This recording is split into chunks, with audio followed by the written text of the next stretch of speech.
Antes de podermos explorar a vida de Majoriano e suas façanhas épicas, eu gostaria primeiro de explorar outro imperador importante que considero, junto com Majoriano, o último bom imperador do Império Romano do Ocidente, Procópio Antêmio.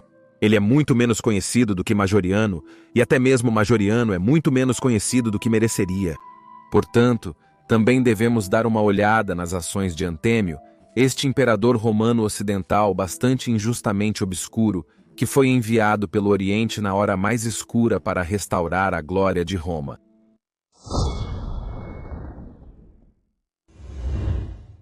Era um momento sombrio para o Império.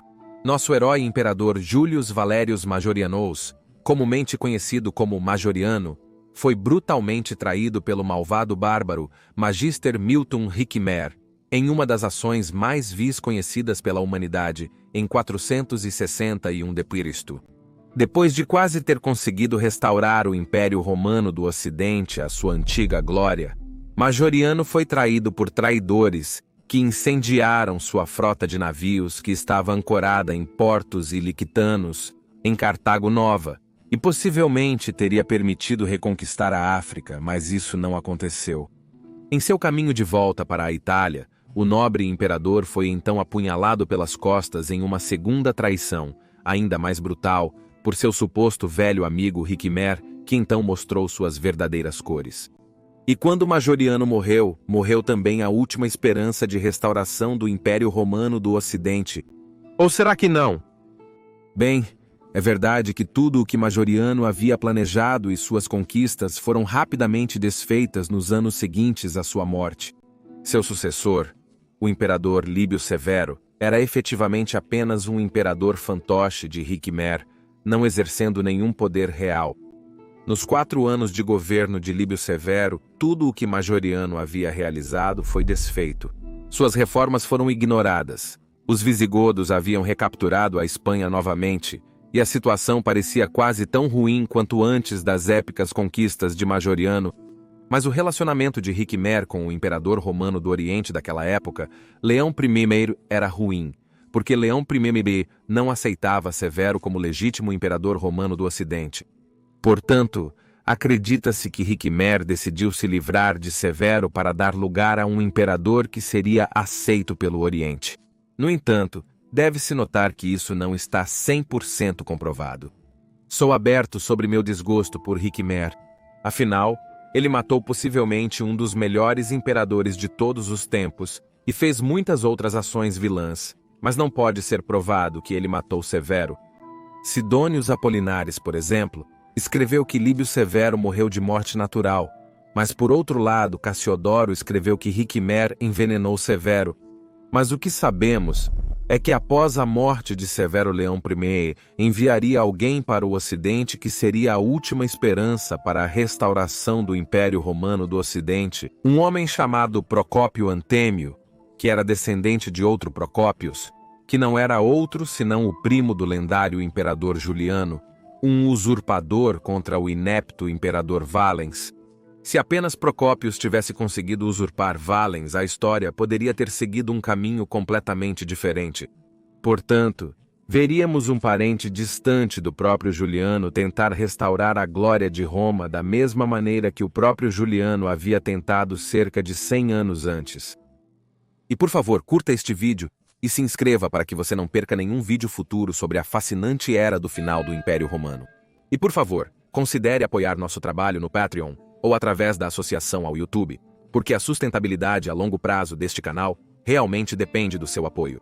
Como você pode imaginar, o YouTube não é realmente generoso com um tema tão nichado sobre o final do Império Romano.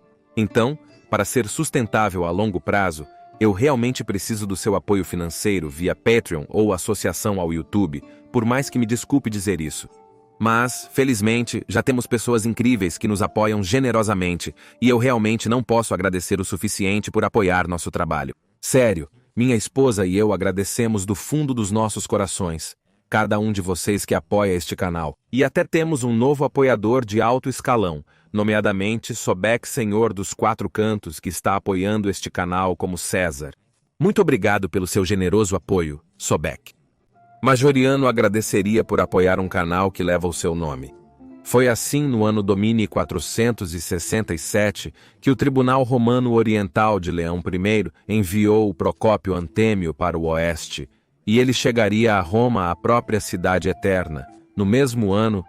Contrariamente a muitos imperadores antes dele, ele não escolheria residir em Ravenna ou em Mediolanum, mas ele estabeleceu residência em Roma. Na verdade, desconhecido por muitos, especialmente nos últimos anos do Império Romano do Ocidente, Roma conseguiu ressurgir mais vezes do que não como a capital imperial, algo sobre o qual eu falo neste vídeo aqui. Antêmio restaurou a antiga Casa da Moeda Imperial e estabeleceu residência no complexo do Palácio dos Antigos Imperadores no Monte Palatino, que ainda estava em funcionamento e havia sido reparado dos danos que sofreu nos 2 saques de Roma, de 410 e 455. Ainda assim, claro, Roma após esses 2 saques não era mais tão esplêndida como era antes. Eu falei sobre o estado de Roma durante esse período neste vídeo aqui. Antêmio tinha vários problemas para lidar. Seu maior problema era o mesmo que Majoriano enfrentou, ou seja, os vândalos ainda ocupando a África, o celeiro do Império Ocidental e a província mais rica, que consequentemente era uma base tributária extremamente importante. A sobrevivência do Império Ocidental dependia da reconquista da África. O outro problema eram os visigodos ressurgentes, que se expandiram novamente depois que Majoriano os derrotou decisivamente e os reduziu ao status de federati. Felizmente, porém, em comparação com Severo Antêmio, tinha relações muito boas com o Oriente. Na verdade, Antêmio é o último imperador ocidental a ter sido registrado na lei oriental. Também é às vezes acreditado que ele era um pagão secreto. Existem alguns indicadores para isso, embora não possa ser totalmente comprovado. Por exemplo, ele cunhou um contornié, fazendo referência a Hércules. Depois ele se cercou de pagãos. Seu general, o Comus Marcelino, era pagão. E o prefeito urbano de Roma, o praefectus urbi, Messius Phoebus Severo, também um bom amigo de Antêmio, também era pagão.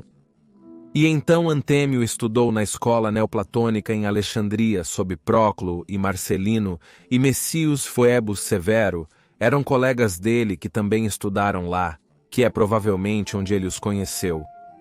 E então, de acordo com Damasco, um dos últimos neoplatonistas, um pagão ele mesmo, Antêmio e seu amigo Messius Phoebus Severo, até planejaram um renascimento pagão em Roma. Aparentemente, eles estavam se preparando para reabrir os antigos templos que haviam sido forçados a fechar por Teodósio cerca de 72 anos antes. Primeiramente, eles aparentemente planejavam restaurar o templo de Júpiter Optimus Maximus e reparar os danos que sofreu no saque dos vândalos. Se essas coisas são verdadeiras ou não, nunca saberemos com certeza. Mas é absolutamente fascinante que o paganismo aparentemente ainda era forte mesmo tão tarde quanto naquela época, algo que discutimos neste vídeo aqui.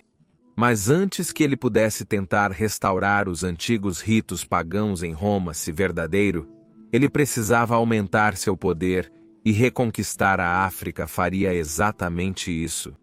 Já em 467, Antêmio organizou uma expedição liderada por Marcelino contra os vândalos, mas devido ao mau tempo, a frota romana teve que abortar a operação. Em 468, Antêmio organizaria a próxima tentativa, mas desta vez junto com o Oriente, e o Império Romano do Oriente, tendo tido a maior arrecadação de impostos, montou uma frota massiva. A frota conjunta do Oriente e do Ocidente foi uma das maiores já montadas na Antiguidade. 1.100 navios navegaram para a África em 468. Gaiserico era impotente contra tal força e pediu paz. O inepto comandante naval romano oriental Basilisco estava encarregado da frota, enquanto Marcelino atacaria da Sicília com outra frota.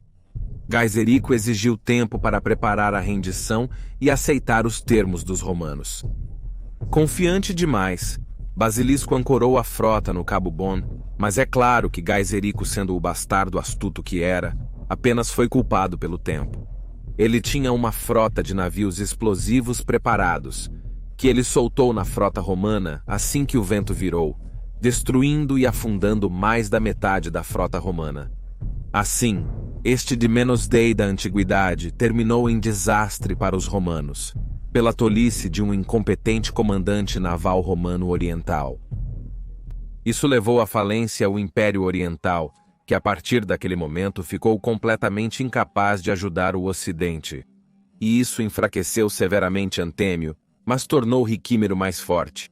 Antêmio precisava de uma vitória, mas após o desastre contra os vândalos, o tesouro estava quase vazio. Ele recrutou os britânicos sob o comando de seu rei Riotamos para lutar contra os visigodos e seu rei Eurico. Riotamos é um possível candidato a ser o lendário rei Arthur, falaremos sobre isso em outro vídeo. Mas Riotamos foi derrotado e fugiu para os burgúndios para a cidade de Avalon, um nome que também é famoso da lenda de Arthur. Então, Antêmio recrutou um exército com os poucos fundos que lhe restavam e enviou seu filho Antemiolo, junto com alguns outros generais, comandando este exército para atacar Eurico e seus visigodos. Mas este plano também falhou, e todos eles foram mortos pelos visigodos em Arelate. Isso foi outro golpe brutal para Antêmio. Ele não só perdeu seu filho, como também outro exército foi destruído, e a esperança de reconquistar a Espanha agora estava perdida. Em 470, Antêmio mandou executar Romanos, um amigo de Riquímero, sob acusação de traição. Embora Riquímero fosse casado com Alípia, filha de Antêmio, isso não impediu um rompimento aberto entre os dois. Isso levou à Guerra Civil, que era uma prática completamente comum no final do Império Romano, e Riquímero sitiou Roma em 472. Falei extensivamente sobre esse saque bastante desconhecido neste vídeo aqui. Infelizmente, Antêmio perdeu, suas forças foram derrotadas, Roma foi devastada e saqueada pelos bárbaros de Riquímero, e Antêmio buscou refúgio em uma igreja em Roma, mas foi descoberto por Gundobaldo, um parente de Riquímero, e morto. Assim pereceu a última esperança de Roma para a restauração, novamente iniciada por Riquímero. Com a morte de Antêmio, a morte de Roma foi um acordo feito, e apenas 4 anos depois se dissolveria o que restava do Império Romano do Ocidente. E se você estiver interessado em como exatamente Roma parecia no tempo de Antêmio, você pode assistir a este vídeo aqui no canto superior direito. Mas se você estiver mais interessado em como Istambul parecia, você pode assistir ao outro vídeo no canto inferior direito. Agradeço novamente a todos os amigos da história romana, graças a Mit Imperi Romani e Bene Vale.